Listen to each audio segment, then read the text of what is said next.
السلام علیکم ورحمۃ اللہ وبرکاتہ۔ الحمدللہ رب العالمین والصلاة والسلام علی سید الانبیاء والمرسلین وعلی آلہ الطیبین الطاہرین وعلی آلہ وصحبہ ومن تبعہم بإحسان الی یوم الدین، اما بعد۔ الحمدللہ و شکر للہ، اللہ کریم کا بے شمار شکر اور احسان ہے کہ اس نے اس مبارک وقت میں، اس مبارک ساعت میں، ان حالات میں اپنی بارگاہ میں حاضر ہونے اور اپنا ذکر کرنے کی توفیق عطا فرمائی۔ یہ میرا آپ کا کسی کا کمال نہیں ہے، اگر اللہ نہ چاہے تو کسی کی زبان پر اپنا نام جاری نہیں کر سکتا۔ جب وہ قبول فرماتا ہے، ذکر کی توفیق دیتا ہے، تو پھر جسم میں، جان میں طلب بڑھا دیتا ہے۔ پھر انسان کی کیفیت یہ ہوتی ہے کہ اگر اسے ذکر کا موقع نہ ملے تو یوں لگتا ہے جیسے کوئی چیز ہم سے جدا ہو گئی ہے یا کسی چیز کی کمی ہے۔ تو یہ اس کی مہربانی ہے، جب وہ پسند کرتا ہے نا تب یہ کیفیت ہوتی ہے، ورنہ تو حالات ایسے ہیں کہ اس میں تو ہونا یہ چاہیے تھا کہ سب بہانہ کر کے چلے جاتے، یار حالات ٹھیک نہیں ہے، اندر محفل رہنے دو، ختم کر دو یا کہنا بند کر دو۔ یہ اس پہ اللہ تعالیٰ کا شکر ادا کرنا چاہیے کہ اللہ تعالیٰ نے مہربانی فرمائی، ہمیں توفیق عطا فرمائی، اپنا نام لینے کی توفیق عطا فرمائی۔ انشاءاللہ جب اس نے اپنا نام لینے کی توفیق عطا فرمائی ہے تو کرم بھی وہی فرمائے گا اور اس میں ہمارے لیے نجات کا ذریعہ بھی اور اس سے زیادہ قدردان کوئی نہیں ہے۔ سب سے زیادہ قدردان ذات اگر کسی کی ہے تو وہ کس کی ہے؟ اللہ تعالیٰ کی ہے۔ تو اس لیے وہ جب توفیق دیتا ہے کسی بندے کو اپنا نام لینے کی، اپنا ذکر کرنے کی یا نیک کام کرنے کی، تو پھر قبولیت بھی وہی فرماتا ہے۔ جیسے توبہ کے بارے میں ہے، کسی نے حضرت مائی لاویہ بصری رحمۃ اللہ تعالیٰ علیہ سے سوال کیا کہ ہم جو توبہ کرتے ہیں اللہ تعالیٰ توبہ قبول کرتا ہے، تو آپ نے فرمایا پہلے تو یہی یقین کر لو توبہ کرتا ہی بندہ اس وقت ہے جب اللہ توفیق دیتا ہے۔ پہلے توفیق تو پہلے تو یہی یقین کر لو کہ توبہ کی توفیق دیتا ہی اللہ ہے، اس کے بغیر توبہ کر ہی نہیں سکتے جب تک وہ توفیق نہ دے، اور جب وہ توفیق دیتا ہے تو پھر قبولیت میں کوئی شک ہی نہیں ہے۔ تو اس لیے ہم اپنی تمام معمولی ہمارے لیے تو یہ بہت بڑی نعمت ہے، لیکن اللہ کے ہماری کیا حیثیت ہے۔ ہم اگر یہ ذکر بھی کرتے ہیں تو یہ ذاتی بندے تو پتہ نہیں کیسے کیسے تھے، جیسے آج حضور سرکار مولانا صاحب کا خاص دن ہے، ان کا سالانہ عرس مبارک کی تاریخ ہے، تو وہ جب محمیت میں بیٹھا کرتے تھے تو گھنٹوں اللہ کے ذکر میں ایسے محب ہوتے تھے کہ ان کے جسم کے اندر ذرہ برابر بھی جنبش نہیں ہوتی تھی۔ تو وہ کیسے ذاکر بندے تھے؟ ہم تو ذکر کرتے 2 دفعہ کیا، تیسری دفعہ خاموش ہو گئے، 2 دفعہ کیا پھر خاموش ہو گئے، پیاس لگ گئی پانی پی لیا، دھیان ادھر ادھر بھی ہے کون آ رہا ہے کون جا رہا ہے۔ تو لیکن پھر بھی میں یہ کہتا ہوں کہ اللہ کی طرف سے یہ پھر بھی بہت بڑا انعام ہے کہ اللہ تعالیٰ اس کے باوجود ہمیں ذکر کی توفیق عطا فرماتا ہے، ورنہ ذاتی بندے تو ایسے ہی ہوتے تھے جیسے میں نے ابھی بتایا کہ وہ جب اللہ کے ذکر میں محو ہو گئے پھر انہیں پرواہ نہیں ہوتی تھی۔ حضرت مولا کائنات علی مرتضیٰ شیر خدا کرم اللہ وجہ کریم، نماز بھی اللہ کا ذکر ہے نا، تو جب نماز کے لیے کھڑے ہوا کرتے تھے تو سارا جسم کیسے بہادر تھے، شجاعت اور بہادری کے علمبردار تھے، لیکن نماز کے لیے کھڑے ہوتے تھے تو تھر تھر کانپنے لگتے تھے۔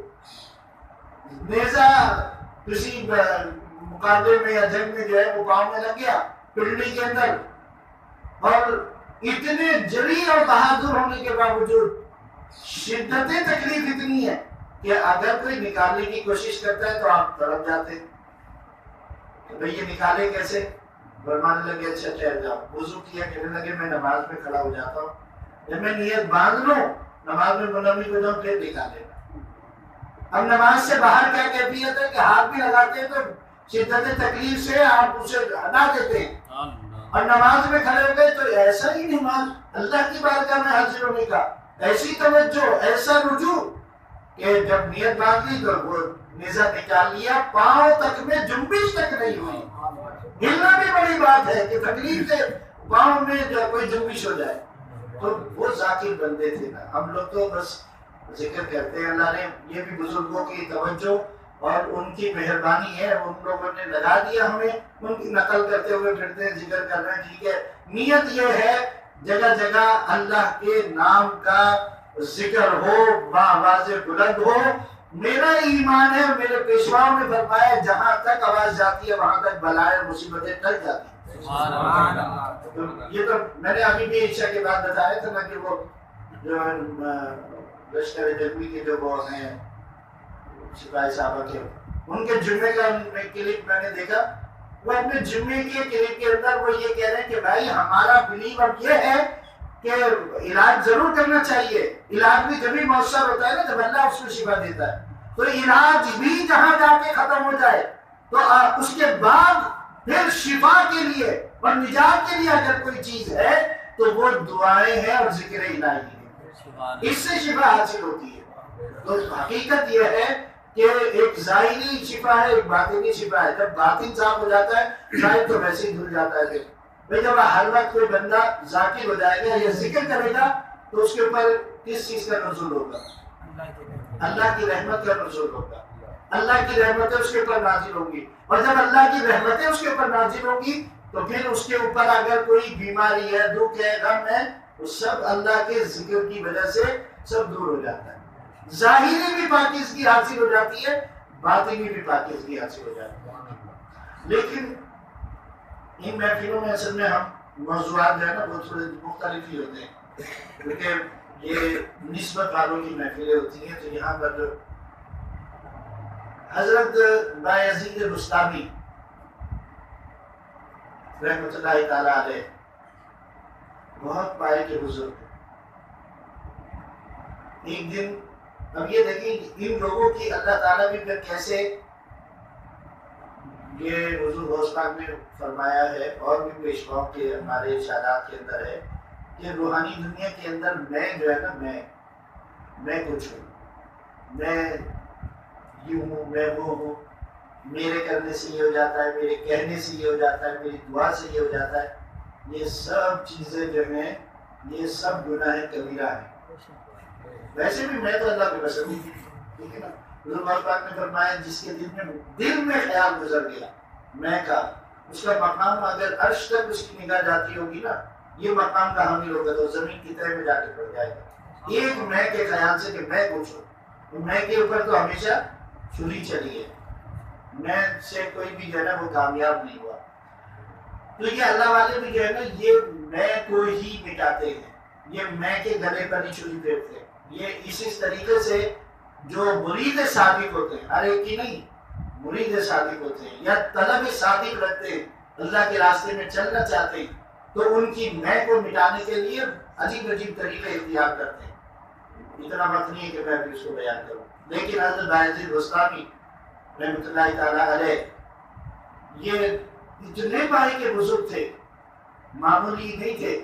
لیکن ان کی بھی گرفت اور ان کے بھی جو اصلاح تھی نا وہ اللہ تعالیٰ نے کیسے فرمائی. ایک دن مسجد سے نکل رہے ہیں، فجر پڑھ لی، شراب پڑھ لی، مسجد سے نکلے تو سامنے سے ایک کتا آ رہا تھا. آپ نے کیا کیا، اس کتے کو دیکھ کر، راستہ بھی تنگ تھا، آپ نے کتے کو دیکھ کر اپنے کپڑے سمیٹے کہ کہیں میرے کپڑوں سے نہ لگ جائے اور ناپاک نہ ہو جائے. جیسے ہی آپ نے کپڑے سمیٹے اور سمیٹ کر گزرنے لگے تو اس کتے کو اللہ نے زبان حال دی. اس نے کہا اے بایزید تم کس ہوش میں ہو، میں گیلا نہیں ہوں. اگر میں گیلا ہوتا اور میرے جسم کے قطرے اگر تمہارے کپڑے پر پڑتے تب تمہارا جو لباس ہے وہ ناپاک ہوتا. میں تو ابھی خشک ہوں. ابھی تم کس دنیا کے اندر ہو، تم اللہ کی ایک مخلوق کو حقیر جان رہے ہو اور اپنے آپ کو عرفہ والا جان رہے ہو.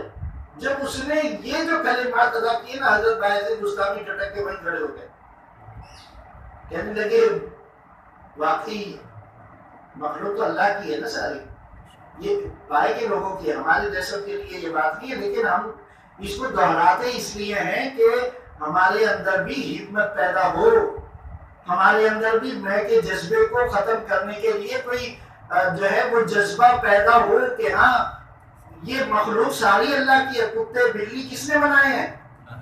کس نے بنائے ہیں؟ اللہ نے بنائے ہیں۔ اگر ہمیں انسان نہ بناتا، کتا بنا دیتا تو کیا ہوتا؟ کسی بلی کے جسم کے اندر ہماری روح ڈال دیتا تو کیا ہوتا؟ تو اللہ والے جو ہوتے ہیں نا، یہ اللہ کی مخلوق کو اللہ کی مخلوق سمجھتے ہیں، یہ ان کی تخصیص نہیں ہوتی۔ لیکن چونکہ ایک کام آپ نے ایسا کیا تو اللہ تعالیٰ نے اب اصلاح کے لیے کیا کر دیا؟ کتے کو زبان دے دی۔ اس نے بولا، آپ ٹھٹک کے کھڑے ہو گئے۔ اب دوسری بات دیکھیں کتنی اہم بات ہے۔ آپ نے کہا کہ اچھا میں اللہ سے توبہ کرتا ہوں کہ اس کتے نے آگے کیا بات بولی؟ اس نے کہا کہ ظاہری جبکہ میں ابھی گیلا نہیں ہوں، آپ نے مجھ سے بدلنے کی کوشش کری، آپ نے کبھی اس بات کا خیال کیا کہ کسی کے دل کو توڑنا، کسی کے دل کو دکھانا یہ کتنا بڑا گناہ ہے؟ اس سے کبھی بچنے کی اس طرح کوشش کری؟ آپ کہنے لگے اچھا تھوڑی دیر میں تیری صحبت میں رہنا چاہتا ہوں۔ اس نے کہا نہیں تو میری صحبت میں بھی بیٹھنے کے لائق نہیں ہو۔ آپ دیکھیں تو ابھی میری صحبت میں بھی بیٹھنے کے لائق نہیں ہو۔ کہنے لگے وہ کیوں؟ کہنے لگے کتا کیا کہہ رہا ہے؟ وہ کہہ رہا ہے اس لیے کہ میں تو ہڈی بھی دوسرے ٹائم کے لیے بچا کر نہیں رکھتا، تم تو اپنے گھروں کے گوداموں کو گندم سے بھر کر رکھتے ہو، جبکہ تم سے اللہ نے وعدہ کیا کہ رزق میں دو۔ بتائیے یہ جن کے مقام بلند ہوتے ہیں نا، ان کے لیے پھر ان کی اصلاح بھی اسی طریقے سے اللہ تعالیٰ کرواتا ہے۔ بات یہ ہے، حضرت دادا صاحب علیہ الرحمٰ نے اشور محجوب میں ایک بڑی عجیب بات کی۔ انہوں نے فرمایا تم اتنے صحرا دریا پار کر کے اور بیت اللہ شریف چلے جاتے ہو اور سمجھتے ہو کہ تم پاک ہو گئے ہو، کبھی تم نے اپنے من کے دریا اور صحرا جو ہیں ان کو کبھی پار کر کے کسی دوسرے کے دل کو ٹٹولنے کی کوشش کری ہے؟ اس میں اللہ کو تلاش کرنے کی کوشش کری ہے؟ وہ تو کہتا ہے کہ میں تمہارے اندر من حبل الورید، میں تم سے دور تھوڑی ہوں۔ اللہ قرآن میں فرما رہا ہے کہ میں تو تمہاری شہد رگ سے بھی زیادہ تمہارے قریب ہوں، تم اسے تلاش کرتے ہو، وہ دریا صحرا پار کر کے وہاں جا کے وہ کہتا ہے میں تمہارے پاس ہوں۔ تم نے کبھی جستجو کری کہ میں تلاش کروں اپنے من کے اندر، اپنے رب کو تلاش کروں اس مخلوق کے اندر جو اللہ نے فرمایا یہ میری اہل ہے، اس کے اندر کبھی اسے تلاش کرنے کی کوشش کری؟ ان کے دلوں کو، ٹوٹے ہوئے دلوں کو کبھی جوڑنے کی کوشش کری؟ جو ٹوٹے ہوئے دلوں کو جوڑنے کا سبب بن جاتا ہے نا، سمجھ لو اللہ نے اس کو اپنی بارگاہ میں پسندیدہ فرما لیا ہے۔ یہ مقام سب کو نہیں حاصل ہوتا، اور یہ ایک لازمی حصہ ہے، یاد رکھ لیجیے گا۔ جب تک دل نہیں ٹوٹے گا، یعنی یہ میں کے اوپر چھری نہیں چلے گی، اس وقت تک باطنی دنیا میں پہلی سیڑھی پر قدم بھی نہیں۔ اوپر جانا یا کسی منزل پر پہنچنا تو دور کی بات ہے، پہلی سیڑھی پر بھی قدم نہیں ہوگا جب تک میں پر چھری نہیں چلے گی، جب تک یہ میں نہیں ٹوٹے گی، جب تک دل ٹوٹنے کا کوئی سبب نہیں بنے گا، اس وقت تک اللہ اس گھر کے اندر نہیں آ سکتا۔ اللہ نے اپنا عرش کس کو بنایا؟ اللہ نے فرمایا کہ ٹوٹے دلوں کے اندر رہتا ہوں میں، تلاش کرنا ہے تو تلاش کر لو، ٹوٹے دلوں کے اندر تلاش کرو، ایسے دلوں کے اندر تلاش کرو جو ٹوٹ چکے ہیں ہر طرف سے، ان دلوں کے اندر میرا مسکن ہے۔ تو جب تک یہ میں ٹوٹنے کے اسباب نہیں بنتے، جب تک دل نہیں ٹوٹتا، جب تک دل پہ چوٹ نہیں لگتی، اس وقت تک اللہ اس گھر میں نہیں سماتا۔ اب دیکھیں بابا صاحب علیہ الرحمٰ جو ہیں، ان کے لیے بھی دل ٹوٹنے کے اسباب پہلے بنے گا۔ شادی ہو گئی تھی، زمین جائیداد تھی، بہنوئی کے ساتھ کسی معاملے کے اوپر، دین دین کے یا زمین کے معاملات کے اوپر ایسے اسباب ہوئے، دل ٹوٹ گیا، لڑائی جھگڑا بھی نہیں کر سکتے تھے، سب کچھ چھوڑ دیا، سب کچھ ان کے سپرد کر کے خاموشی سے نکل گئے گھر سے۔ تو جب تک ان کا دل نہیں ٹوٹا تھا اس وقت تک اس طرح راغب بھی نہیں ہوئے. اور پھر آپ نے سن چکے، میں نے آپ کو حضور غوث پاک کے حوالے سے بھی بتایا ہے کہ حضور غوث پاک نے کیا فرمایا تھا کہ اتنے دبیز پردے تھے کہ کتنی ریاضت مجاہدے، 40 سال کی ریاضت مجاہدے کے بعد بھی وہ دل سے نہیں ہٹے تھے تو کس بات سے ہٹے تھے؟ مسجد کا واقعہ جو میں نے آپ کو سنا رکھا ہے، کبھی ہوگا پھر دوبارہ سن لیجیے گا. بابا صاحب کے ساتھ بھی ایسے ہی ہوا، اتنی ریاضت مجاہدے کرے، گھر بار کو چھوڑ دیا. حضور خواجہ غلام فرید کوٹ بریٹن شریف والے جو ہیں رحمۃ اللہ تعالیٰ علیہ، ان کی خدمت میں اپنی زندگی بسر کرنی شروع کر دی، ان کے ساتھ رہنا، ان کے ساتھ ہی سفر میں رہنا. اور پھر وہاں بھی پورا نہیں ہوا تو خواجہ حضرت ابو علی شاہ قلندر رحمۃ اللہ تعالیٰ علیہ نے وہاں طلب فرما دیا. انہوں نے حضرت خواجہ غلام فرید صاحب کو ایک دفعہ نہیں، 2 دفعہ نہیں، 3 مرتبہ خواب میں انہوں نے فرمایا، ایک دفعہ کہا آپ نے کہہ دیا، لیکن ایک ہو جاتی ہے نا، انسیت ہو جاتی ہے، انسیت ہو گئی تھی، جا نہیں رہے تھے. دوسری دفعہ کہا، پھر انہوں نے ایک دفعہ کہہ دیا، بھائی تمہیں وہاں بلایا ہے، جاؤ چلے جاؤ. حضرت ابو علی شاہ قلندر رحمۃ اللہ علیہ نے آپ پھر نہیں گئے. تیسری مرتبہ آپ نے تنبیہ فرمایا کہ بھائی انہیں بھیجو، ان کا کچھ حصہ ہمارے پاس بھی ہے. چلے گئے. پھر جب وہاں گئے تو آپ خود ارشاد فرماتے ہیں، ہم نے بجی کی زبانی یہ حالات سنے ہیں. ارشاد فرمایا جب پہنچے وہاں پر حضرت ابو علی شاہ قلندر رحمۃ اللہ تعالیٰ علیہ کے مزار مبارک پر، تو حضرت ابو علی شاہ قلندر رحمۃ اللہ علیہ اپنے مزار پر خود ایسے بیٹھے ہوئے تھے جیسے گھوڑے سوار گھوڑے پر بیٹھا ہوتا. ان سے ملاقات ہوئی، انہوں نے ایک اسم بتا دیا، کہا یہ روزانہ تمہیں رات ہو تو دریائے جمنا میں چلے جاؤ اور صبح تک تم نے پانی میں گلے پانی میں کھڑے ہو کر اس اسم کو پڑھنا ہے. اور 12 سال آپ نے دریائے جمنا میں رات بھر، ظاہر ہے کہ اس میں سردیاں بھی آئیں، جاڑے بھی آئے، اس میں طوفان بھی آئے، اس میں بارشیں بھی ہوئی، سب کچھ ہوا، لیکن طلب صادق تھی اور اللہ کے عشق کے اندر تھے. بس ساری رات اتنے گلے پانی کے اندر کھڑے ہونا اور وہی صرف پڑھنا. 12 سال گزارنے کے بعد جب حکم ہو گیا کہ اچھا ٹھیک ہے آپ بستی کی طرف، تو اب کہاں جائیں؟ کوئی رشتہ دار نہیں ہے، کوئی جاننے والا نہیں ہے، کوئی پہچاننے والا نہیں ہے. تو ایک مسجد کے پاس جا کے بیٹھے اور پھر حالت یہ تھی، فرماتے تھے کہ ناخنوں کو تو جو ہے نا وہ کچھووں نے اور مچھلیوں نے جو ہے نا کتر لیا تھا، ہاتھ کے بھی اور پیر کے بھی، بار بار کوئی بنا نہیں سکتا تھا. تو آپ نے دیکھا ہے ایسے فقراء جو ہوتے ہیں نا، جن کے بارے میں حضور نبی کریم صلی اللہ علیہ وسلم کی حدیث بھی ہے. اللہ کے نبی صلی اللہ علیہ وسلم نے فرمایا اللہ کے بندوں میں سے بعض بندے ایسے ہوتے ہیں کہ ان کا ظاہر ایسا ہوتا ہے کہ اگر وہ تمہارے پاس آئے تو تم اپنے پاس بیٹھانا بھی انہیں پسند نہ کرو، ایسے حال کے اندر ہوں گے. لیکن اللہ کے ان کا کیا مقام ہے؟ اگر وہ قسم کھا لیں کہ یہ پہاڑ اپنی جگہ چھوڑ دے تو اللہ کی قسم کی وجہ سے پہاڑ ہٹا دے. ایسے اللہ کے بندے ہوتے.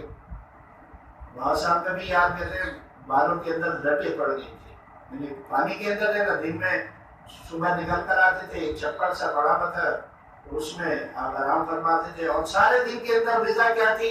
وہ ایک مٹی کا پیالہ دودھ بھر کے کوئی ہندو تھی، خاتون تھی جو ہے نا وہ بڑھیا، وہ رکھ کے چلی جاتی تھی، آپ بس وہی استعمال کرتے تھے.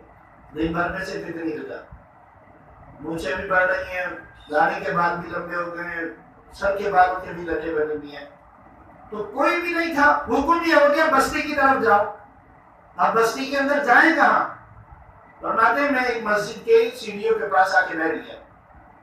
عصر کی نماز کا وقت تھا، تو امام صاحب نے، گرمیوں کے دن تھے، باہر نماز پڑھا رہے ہوں گے، فرماتے تھے کہ میں اپنے جنتوں میں اپنا منہ دے کر بیٹھا ہوا تھا. انہوں نے نماز ختم ہوتے وقت یہ کہہ دیا کہ بھائی ذرا ہوشیار رہنا، نہیں تمہاری چپلیں پھرنا چلی جائیں، کوئی آ کے یہ دروازے پر جو ہے نا یہ بیٹھا ہوا ہے. اب اتنی اللہ کرنے کے بعد اب اللہ تعالیٰ دل کیسے توڑ رہا ہے؟ کیا کہہ رہا ہے مخلوق سے؟ فرماتے ہیں میرے کانوں میں یہ بات پڑی تو بس پھر جو مجھے رونا آیا تو میرے آنسو نہیں تھے. میں نے کہا مالک اب بھی تو لوگوں کو مخلوق کے اندر یہ دل ٹوٹنے کی بات بتا رہا ہوں آپ کو. جب کھلتے ہیں راستے، جب سیڑھیوں پہ چلنا شروع ہوتا ہے، کتنی ریاضت کے بعد، یہ 1-2 سال کی بات، 1-2 مہینے کی، 1-2 دن کی بات نہیں ہے، 12 سال دریائے جمنا میں اللہ کا ذکر کیا ساری رات کھڑے ہو کر. 1-2 راتوں کی بات نہیں کر رہا، ایک رات جاگ جائیں 8 دن تک آپ کی طبیعت بوجھل رہتی ہے. اور وہ 12 سال کی ہر رات کچھ بھی ہو وہ پانی کے اندر کھڑے میں ہم ذکر کرتے ہیں، ذکر الہی میں. کہتے پھر ایک بندہ آیا، اس نے آ کر کے مجھے ہلایا اور کہنے لگا بابا چلو میرے ساتھ میرے گھر چلو. میں نے اس کو جڑن دیا کیونکہ دل ٹوٹا ہوا تھا اس وقت. تو عجیب معاملہ ہے، اتنی اس کے بعد بھی اللہ تعالیٰ یہ کہہ رہا ہے مخلوق سے. اس نے وہ بھی کوئی سچا عقیدت مند تھا، اس نے بار بار ضد کی. بالآخر بابا صاحب کو وہ فرمانے لگے میں نے سوچا کہ اللہ نے بستی کی طرف جانے کا حکم دیا تھا، اب اس سے نہ رشتہ داری، نہ جان، نہ پہچان، نہ یہ شہر کا، نہ یہ گاؤں کا، نہ یہ کوئی میرا قریبی. اگر یہ اتنی ضد کر رہا ہے تو یہ بھی پھر اب اللہ ہی کی طرف سے. راضی ہو گئے، چلے گئے اس کے ساتھ. اس نے گھر جا کے کہتے پہلے تو گرم پانی لے کر آیا، پاؤں پہ بے شمار برف، ساری رات کھڑے رہنا کہ معمولی بات تو نہیں ہے نا، پاؤں سوجے ہوئے چلنا مشکل ہوتا تھا. گرم پانی کر کے لے کر آیا، اس نے ٹکور کری، نہلایا اس نے اپنے ہاتھ سے، بالوں کے اندر سے مٹی صاف کری. کہتے میرا خط بنایا نہلایا. تو فرماتی مجھے اتنا سکون ملا کہ اس کے بعد میں سو گیا. مجھے نہیں پتا میں گھنٹہ سویا، 2 گھنٹہ سویا، دن سویا، 2 دن سویا، کتنا سویا میں. جسم میں ایک ہوا آ گئی. جب کہنے لگے میں اٹھا تو اس نے میرے لیے کھانے پینے کا بھی بندوبست کیا. 1 دن ہو گیا، دوسرے دن ہم نے کہا اچھا بھیا کچھ چلتے. میرے لگا نہیں ابھی آپ نہیں جائیں گے، آپ ابھی میرے پاس ہی ٹھہرے. اس نے خدمت کری، بہت خدمت کری. بابا صاحب نے اس سے پوچھا اچھا جانا تو ہے، ہمیں تو یہ بتاتے رہے اگر کوئی تیرا کوئی کام ہو تو پھر وہ رو پڑا. ابھی تک تو خدمت کر رہا تھا، کہنا کہ بابا میری بیوی بہت بیمار ہے، لا علاج ہے، اللہ نے جو ہے نا کوئی ایسا مرض دے دیا، ڈاکٹروں نے جواب دے دیا. کہنے لگے اچھا. آپ نے کاغذ کے اوپر کہتے میں نے لکیریں بنائی، اس کو دے دیا اور کہا کہ یہ دیکھو جب اللہ کا کوئی ہو جاتا ہے نا پھر ضروری نہیں ہے کہ کوئی اسم لکھا جا رہا ہو، پھر تو بس اللہ اس کی زبان بن جاتا ہے نا، پھر اللہ اس کے ہاتھ بن جاتا ہے. یہ تو حدیث قدسی ہے نا، سنی ہوئی ہے نا کہ جب کوئی اللہ کے لیے اپنے آپ کو مٹا دیتا ہے. ابھی میں نے کیا کہا تھا کہ سب سے زیادہ قدردان ہے ہی اللہ کی ذات. کوئی اللہ کے لیے اپنے آپ کو مٹا دے، ختم کر دے، پھر اللہ اس کا نہیں ہوگا تو پھر کس کا ہوگا. بس ایسے ہی میں نے بنا کے دے دیا. اللہ تعالیٰ نے اس نے ڈال دی، کر دیا، بس اللہ نے اسے شفا تھا فرمایا. لیکن سبب کیا ہوا؟ سبب یہی ہوا نا کہ جب تک دل نہیں ٹوٹا اس وقت تک دروازہ نہیں کھلا. اتنی ریاضت مجاہدے کے بعد بھی نہیں کھلا.